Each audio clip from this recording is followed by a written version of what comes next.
Hello. We do not know if we have sound or not. We're hoping we do. We just recorded our live. You can do it in a different place. Check in somewhere else, for example. We just did our live dance for day 207, and it's completely quiet. So it's insert your own dance track today. We danced it upside down. It was very much fun. It looks good. This is day 26 of our totally RAWsome vlog, where we are eating raw every single day this month of July. And we're updating basically every day on how we're feeling. And I am feeling RAWsome. Pretty much the same as I've said every single day this month. So the month of July is treating me very well. I am so happy.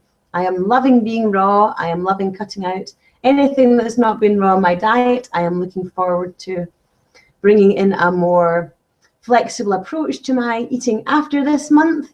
I'm looking forward to introducing things like sourdough bread, some good ethical eggs, maybe heating up some vegetables into a soup, that kind of thing. Yes, I'm also looking forward to potato fritters from the chip shop.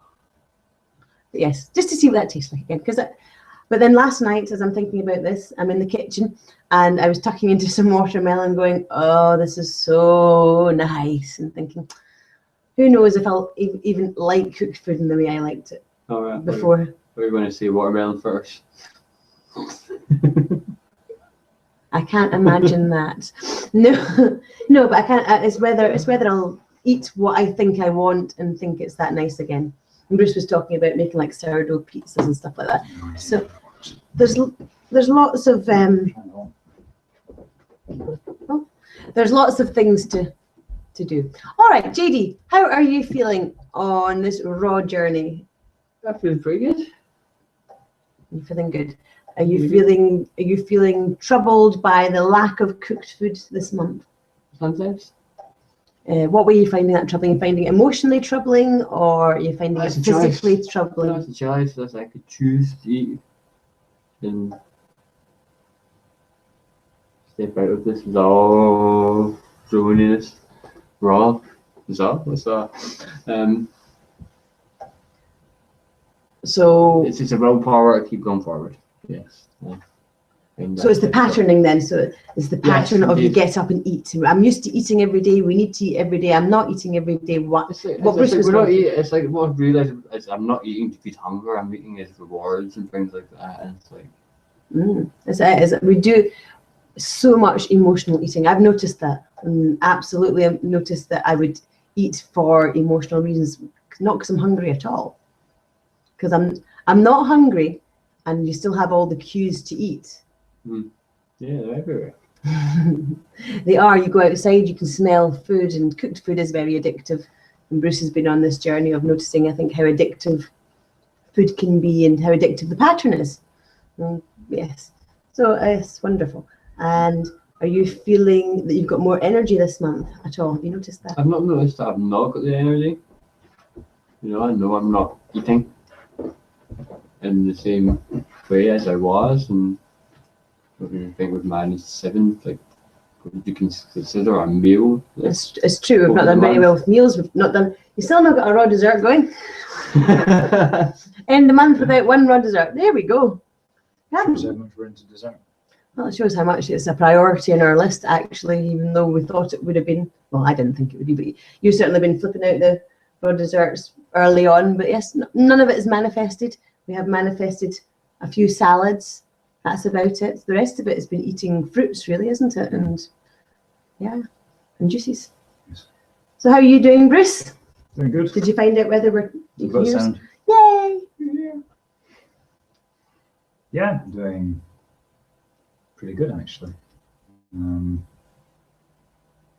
There's still the same sort of underlying processing going on of what this month is, what stepping into next month means, what I am looking at for my diet, I suppose, of food to not be picking back up again, or food that I seem to be desperate to pick back up again, and then just how to deal with that consciously to just be really kind of aware of what I'm doing and not go back into sort of unconscious eating patterns or drinking patterns. So yeah, that's all still kind of there, but in general for the day, I have to say I feel the benefit of not jumping out of bed at 6:30, 7 o'clock this morning.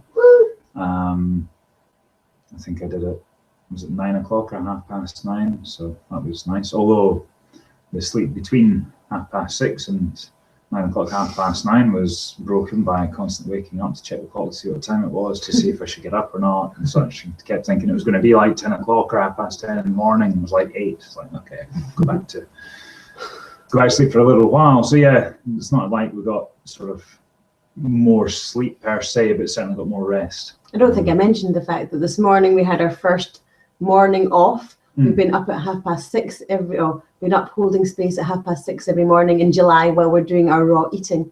So we've been up meditating at 6:30 and stretching before we do our dance at 8:15. And the children are away last night, so we decided that this morning will be the first morning that we won't get up and hold those spaces, that we'll hold them later on in the day. So yeah, no, that was magic. I was doing absolutely fine powering through this month, but this morning was really lovely to be able to rest. Yeah. So I really felt that benefit of not jumping out of bed and just moving into the space slowly this morning, into meditation. I haven't done stretching as a group, but No. I've been stretching every day anyway. I'm in a permanent stretch. It's wonderful. So yes, so that was something different today. I'm definitely feeling better for it. I'm feeling a bit more bright and bubbly for having a bit of a rest. So maybe, again, I'm loving getting up so early in the morning. I'm loving starting my day with stretches. I'm loving starting my days like this. So maybe a lie-in every now and then is a good idea too.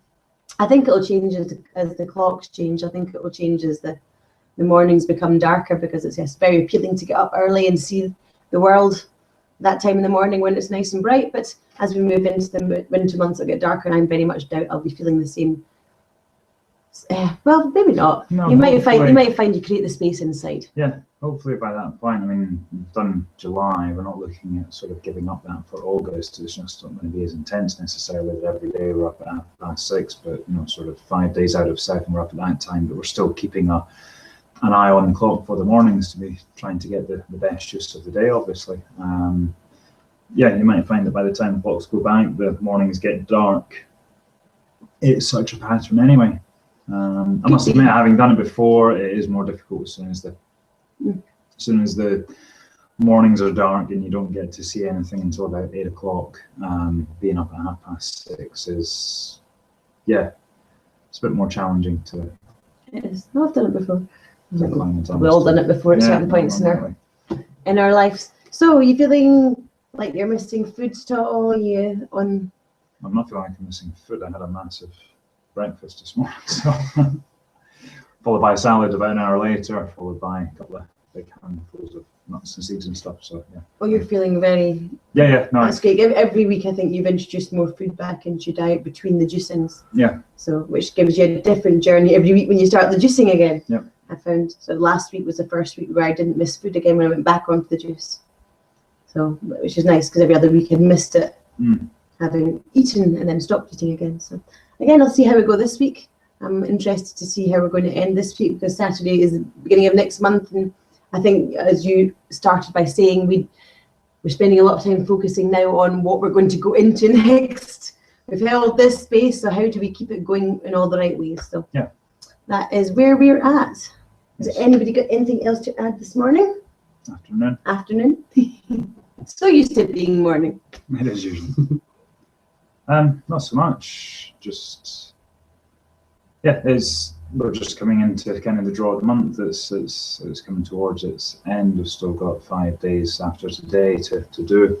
Got really excited last night on my very last bite of salad, if you remember, and there was some ingredient in it that just made me instantly think of creating warm salad. Sort of salads with spices and flavors from kind of Middle East type area, and kind of bringing those in, which then brought in the idea of introducing dal into salads as well, and kind of creating our flavors and spices and stuff that way. So that just sort of turned me on even more to bringing warm foods and hot foods back into the diet. But yeah, just doing it in ways that really kind of complement or support a big green diet, basically.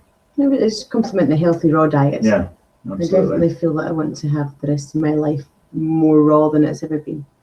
Because yes, definitely feeling the benefits of raw. So yes, how to make split yellow mung beans tasty. There's another challenge for August. Yep. All right. That's Qatari anyway. Okie dokie. Lots of love to you out there. Thank you very much for joining us today. Remember and subscribe to our channel. We are changing the paradigm. We are shifting the paradigm. We are moving into more conscious way of living our life as a family, as a wee clan, in our own special, unique pod-like way. All righty. See you all tomorrow for lots more Wee Clan Torrance fun. Check out our wall for everything we're doing, okay? See you later, guys. Bye-bye. Be RAWsome. Bye.